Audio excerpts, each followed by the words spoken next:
Apa khabar para pendengar cerita seram The Haunting Cruise dan PN? Salam Ramadan kepada semua yang beragama Islam. Semoga semuanya dalam keadaan sihat dan sejahtera. Saudara, pada malam ini Brother Farid kita ada menyampaikan rakaman suara iaitu kongsikan kepada kita kisah pengalaman beliau. Tapi sebelum itu, Brother Fai akan kongsikan satu lagi kisah daripada sahabat panel Brother Fai, iaitu Mat P. Ini pun pengalaman sebenar beliau juga. Okey, pengalaman santai seram beliau. Okey, jadi kita mari kita dengar sama-sama pengalaman daripada Mat P. Kisah yang bertajuk kali ini adalah bangunan seram di ibu kota. Hi everything. Banyak kau punya everything. Assalamualaikum dan salam sejahtera untuk semua. Harap semua dalam keadaan baik dan sihat sahaja. Okey, kali ini aku nak ceritakan pengalaman aku semasa aku kerja di ibu kota. Sebelum ni, seperti mana yang kamu semua tahu, aku kerja security di hospital dan ladang getah. Selamat tinggal kehidupan lama. Sekarang aku sudah berhijrah. Aku tinggal di ibu kota, hidup di bandar, ada kelas gitu. Kononnya lah. Kalau dulu aku dikelilingi hutan, pokok getah, nyamuk, pesakit, bau hospital, tapi sekarang tak lagi.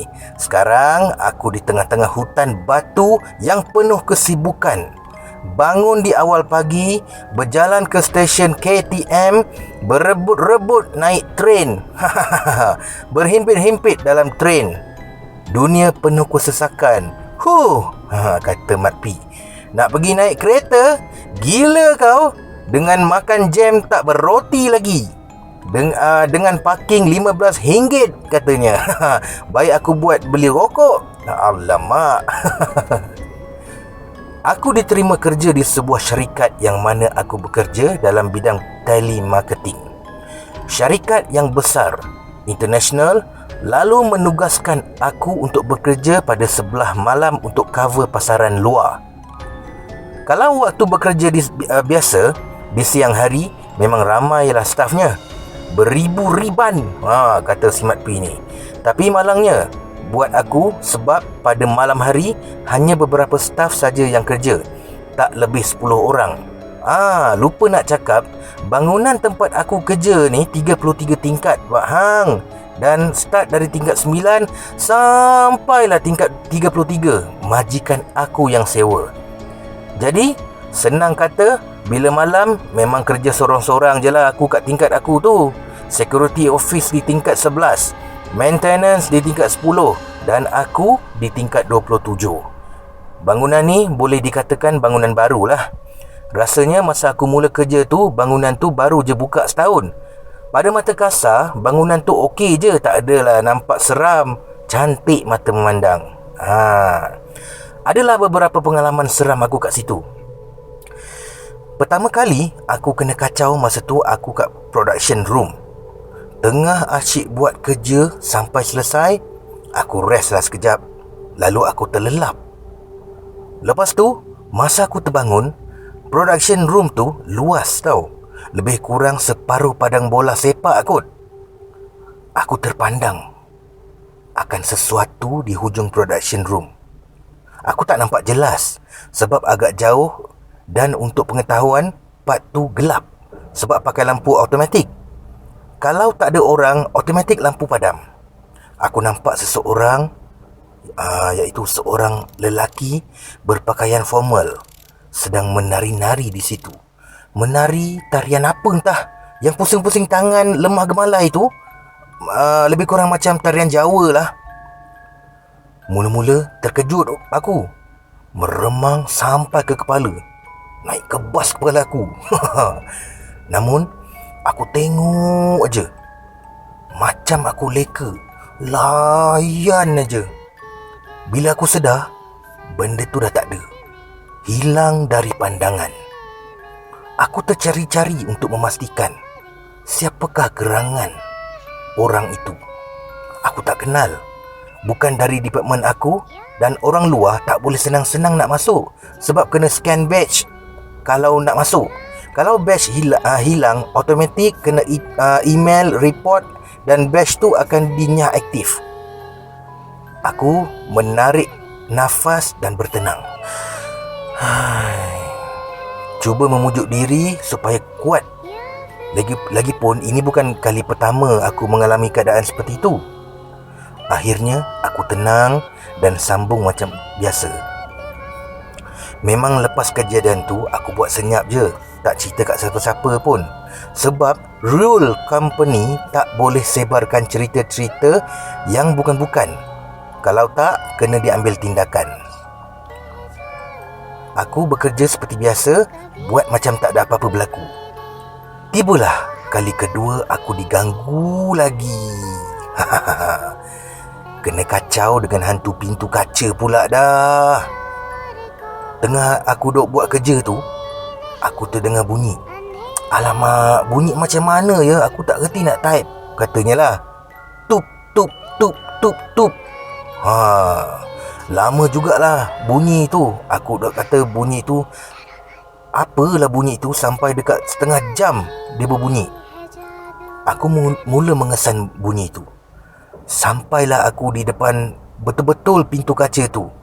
Yang tadi ada aku cakap kena scan badge tu. Dia buat buka tutup, buka tutup, buka tutup. Logik lah gitu. Glass door buka tutup sendiri. Masa tu jarak aku setengah meter je dari pintu tu. Lama-lama aku makin mengundurkan diri. Takutlah tu. Tapi pada masa yang sama, aku perhati je pintu tu. Makin lama, makin jauh. Makin lama, makin jauh. Pap! Aku terpandang sesuatu. Aku tengok macam ada kesan cap tangan kat pintu kaca tu. Tapi cap tangan tu tinggilah kat bahagian atas. Dan aku terpaksa menjinjing baru sampai. Aku agak-agak lah tu kan. Aku jadi berasa ingin tahu yang sangat mendalam. Ayat si Mat P ni dahsyat. Aku pun mendekati pintu tu dalam jarak 2 meter. Sampai aku kat situ, pintu berhenti buka tutup. Aku amati kesan pada pintu tu. Bukan kesan cap tangan lah, tapi kesan cap kaki. Alamak. Aku sempat ambil gambar, tapi sayangnya aku delete. Sebab orang kata tak elok simpan gambar-gambar macam tu. Aku ambil keputusan turun bawah, isap rokok, gudang garam. Alamak, gudang garam lah pula. Kasih tenang-tenang dulu hati aku ni. Sempat jumpa security kat bawah tu, sembang dengan dia lah. Cakap situ, security tu cakap situ memang keras. Ada sekali masa dia ronda kat bumbung, dia nampak ada perempuan terjun dari bangunan. Dia cepat-cepat intai bawah. Kau rasa? Dia tengok bawah tu penuh dengan kubur. Sedangkan sebenarnya situ kawasan parking kereta. Kalau diikutkan, memanglah bangunan tu didirikan di atas tapak kubur Kristian lama. Orang cakap lah, aku mana tahu. Dia tipu lagu. Aduh, si Mat P ni. Di malam yang lain pula, masa tu aku baru lepas isap rokok kat ground floor. Naik ke tingkat 27 untuk meneruskan kerja sambil nyanyi lagu lama. Bila larut malam terakucah. Lebih kurang lah. Sampai je aku dalam production room. Kalau tak salah aku, masa tu pukul 1 pagi. Aku dengar ada orang bercakap-cakap dalam bilik mesyuarat. Siapa pula lah duduk dalam ni? Aku ketuk. Hello?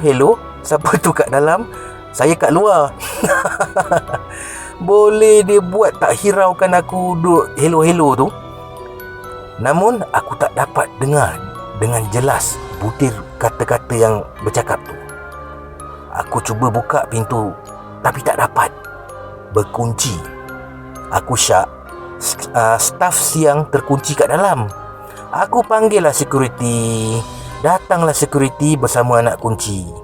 Masa dia nak buka pintu tu, masing-masing dapat dengar lagi orang bercakap kat dalam bilik meeting tu. Prap, pintu terbuka. Datang aura lain macam angin sepintas lalu. Macam tu lah. Keadaan sunyi dan sepi. Macam tadi ada dengar suara orang kan? Cek, tak ada orang pun.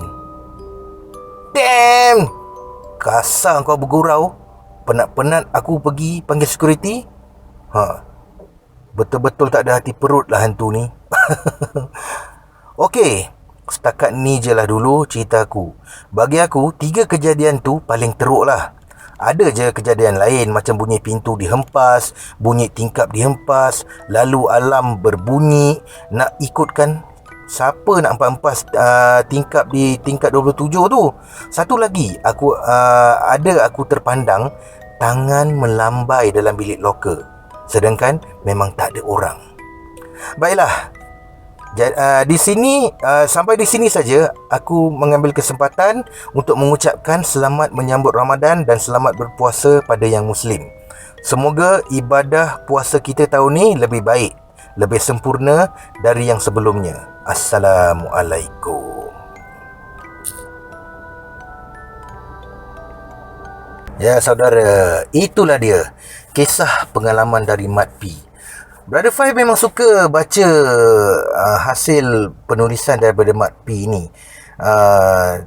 Sungguh santai, walaupun itu adalah pengalaman seram dia, tapi dia ada unsur-unsur yang lucu sikit lah kan.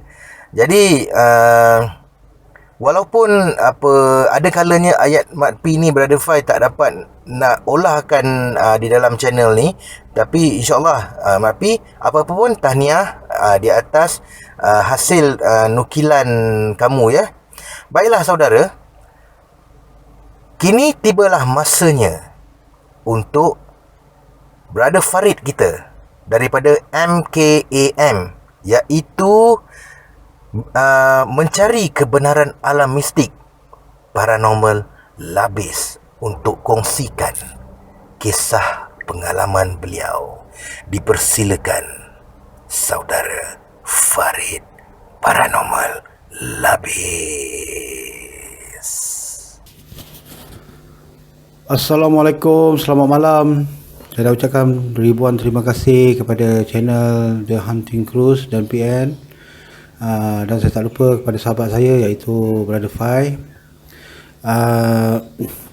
Okey lah, malam ni saya akan kongsikan cerita mengenai merajuk di dalam kawasan kuburan Islam. Okey, sebelum tu saya kenalkan balik semula. Saya bernama Muhammad Farid. Berasal dari Labis lah Okey. Macam ni berbunyinya, ceritanya macam ni. Dululah kan, dulu kalau mak bising-bising, ini terjadi pada diri saya lah. Mak bising-bising, dia orang panggil saya dulu Aid, kau ni kenapa degil sangat? Orang suruh mandi tak mandi, orang suruh ni, banyak nak melawan, cakap mak cakap macam tu kan. Lalu saya merajuk lah. Saya pergi ke kawasan kuburan Islam, iaitu di Sungai Gatong. Saya pun merajuk, lihat di dalam kawasan tu. Masa tu saya ni tak ada rasa apa-apa tau. Tak ada rasa takut, tak ada rasa apa. Yelah, orang merajuk kan. Saya duduk macam tak ada apa-apa perasaan. Lepas saya dengar satu orang jalan lah, keset. Saya toleh, tak ada orang. Lantak lah kau lah kan. Aku tengah nak merajuk, kau sibuk nak datang. Saya cakap macam tu, sibuk lah, hantu lah, setan lah. Saya cakap macam tu lah. Orang tengah marah, tengah merajuk dengan mak kan. Tak apalah, saya relax lagi. Saya sandar dekat tiang kan. Saya duduk kat tiang tu, saya sandar dengan bernyanyi lah. La la la la la la, dengan hidupkan sebatang rokok. Pus. Tiba-tiba saya dengar lagi orang bisik kat saya. Bukan bisik, dia panggil lah. Psst, psst. Hoi. Macam tu lah, tak salah saya. Hoi. Saya toleh ke belakang. Apa benda ni, saya cakap kan. Kau jangan kurang hajar lah, saya cakap macam tu lah kan. Lepas tu saya relax lagi kan. Lepas tu dia cuit bahu saya. Orang cuit bahu, saya terus toleh lagi. Ni tak boleh jadi ni kan. Mampus lah, dalam hati saya cakap macam tu. Dengar saya nyanyi, tak salah saya nyanyi lagu saya Isabella kot. Isabella. Memekak dalam kawasan perkumpulan Islam tu, saya memekak kan. Lalas saya tak salah saya garu mata, garu mata. Saya tengok kat sebelah saya orang tua berjubah putih.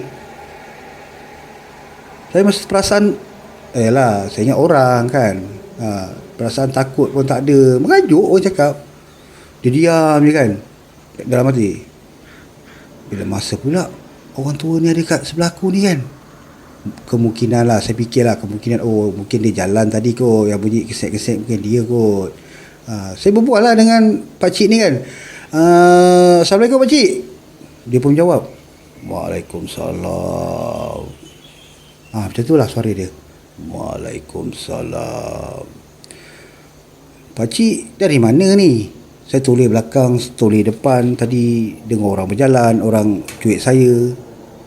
Tiba-tiba pakcik ada kat sini. Lepas tu dia cakap macam mana? Saya sebenarnya dah lama dah berada di sini, tapi anak tak perasan. Dia cakap macam tu lah. Anak tak perasan, dia cakap kan. Tak apalah, saya cakap kan. Pakcik, kenapa pula ada pula kat sini kan? Kenapa cik? Apa masalah pakcik kan? Lepas tu dia cakap, kenapa anak bising di kawasan ni tak baik. Saya dah mula lain macam dah ni kan. Dia time bercakap tu, toleh saya pun tak, dia apa orang cakap, dia bongkok je muka dia kan, dia bongkok je. Wajah lagi sisi nampak wajah dia. Dia tunduk je. Kalau nak kata wangi, tak wangi tau. Dia macam tak tahulah nak cakap kan. Tengok keadaan muka dia ni pucat. Pucat. Macam bila orang cakap macam mana, saya pun nak bayangkan pun susah lah. Tapi saya dapat rasakan macam ada sesuatu tau. Sebab dia pucat sangat muka kan. Dia tunduk je, saya cakap dia tunduk kan. Dia bercakap dengan saya ni. Dia bercakap. Lepas saya dah lain macam ni. Ya Allah, ni siapa ni dalam hati kan. Lepas tu saya tengok atas bawah saya tengok kan. Ni siapa ni kan. Saya dah mula tak sedap hati lah. Saya start motor. Saya tak jumpa jalan. Sepatutnya jalan keluar nak pergi balik semula lah ke Sungai Gatong ni, ada jalan dia. Time saya start motor nak gerak balik tu, tak jumpa jalan. Yang saya jumpa macam hutan. Saya cakap, mana ni jalan ni? Saya pergi balik, pusing balik dekat kubur tu balik. Saya nak balik semula. Tempat yang saya nak balik tadi tu pun sama juga, disesatkan. Alamak, saya ni, ya Allah, kenapa ni? Saya dah macam nak menangis pun ada time tu. Ya Allah, mak, ampunilah dosa kan. Minta maaf lah mak, minta maaf kan. Apa dah jadi ni kan. Orang tua tu tiba-tiba dekat depan saya, depan motor saya. Dia cakap, nak, kau nak pergi ke mana? Ini kan rumah kau. Tak usahlah balik. Dia cakap macam tu. Jangan balik. Ini rumah kau. Kau nak ke mana? Dia cakap saya macam tu. Kau nak ke mana? Saya dah mula dah bergetar dah. Saya mula, ya Allah, apa yang aku buat ni? Apa dosa aku ni, ya Allah? Saya minta ampun. Saya cakap, ya Allah, ampunkanlah dosa aku, ya Allah. Mak, tolonglah saya, mak. Saya cakap macam tu. Kenapa Allah ujikan saya macam ni, mak? Aid nak balik. Oh, cakap macam tu. Kenapa aku disesatkan? Lepas tu saya cakap dengan orang tua tu, pakcik tu, Tok, maafkan saya, Tok. Saya cuma datang sini bukan nak kacau kawasan, Tok. Cuma saya merajuk dengan mak saya, Tok. Ampunilah saya, Tok. Allahu Akbar. Time tu hanya Allah je yang tahu keadaan masa tu.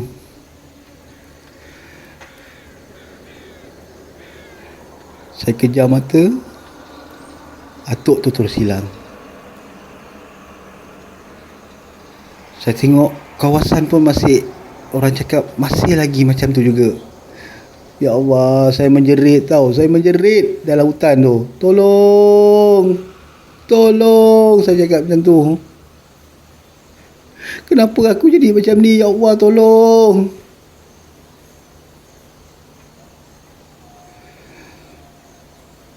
Astaghfirullahalazim, la ilaha illallah, subhanallah.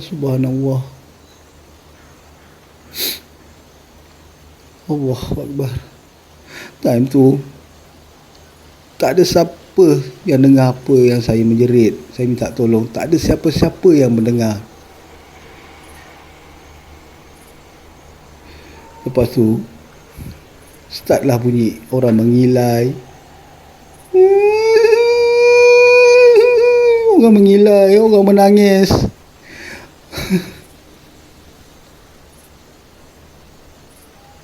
Apa ujian aku? Saya cakap pada diri saya macam tu, apa ujian aku ni? Sampai macam ni sekali. Saya mohon doa kepada ya Allah. Ya Allah, saya mohon betul-betul. Saya minta maaf. Saya minta ampun pada mak saya. Ampunkanlah dosa saya, mak. Saya cakap macam itulah. Lelas keadaan menjadi apa? Suasana menjadi macam biasa. Alhamdulillah. Saya balik, saya sembah dekat mak saya. Mak, ampunilah dosa Aid, mak.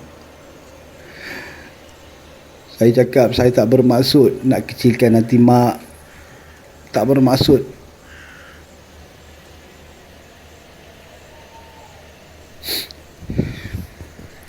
Okeylah, itu dah sedikit pengalaman saya, iaitu merajuk di dalam